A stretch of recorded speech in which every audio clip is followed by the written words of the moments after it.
ചില മക്കൾ പഴം വെറുതെ കഴിക്കില്ല കേട്ടോ. നമുക്ക് നെയ്യിലൊന്ന് മാറ്റിയെടുക്കാം.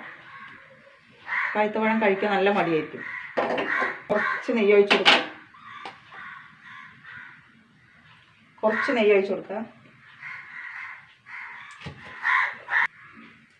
പഴം ഇങ്ങനെ മുറിച്ചാൽ മതി.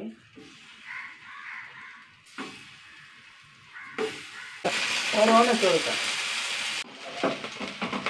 ചെറുതായിട്ട് ഒന്ന് വാടത്തേട്ടാ. നെയ്യൊക്കെ എല്ലായിടത്തും മാറ്റും. ഓരോന്ന് തിരിച്ചിട്ട് കൊടുക്കുക. എല്ലാം മറിച്ചിട്ട് കൊടുത്തിട്ടാ. ഒന്നുകൂടി മൊരിഞ്ഞ് വരട്ടെ. ആയിട്ടാ.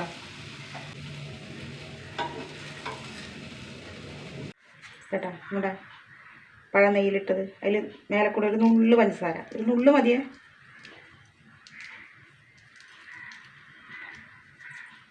ഞാൻ കഴിക്കാത്തവരൊന്ന് കഴിക്കട്ടെ. സൂപ്പർ ടേസ്റ്റാണ്. എല്ലാ മക്കളും ഇഷ്ടപ്പെടും. അപ്പോൾ ഇഷ്ടപ്പെട്ടാൽ സബ്സ്ക്രൈബ് ചെയ്യുക, ഫോളോ ചെയ്യുക.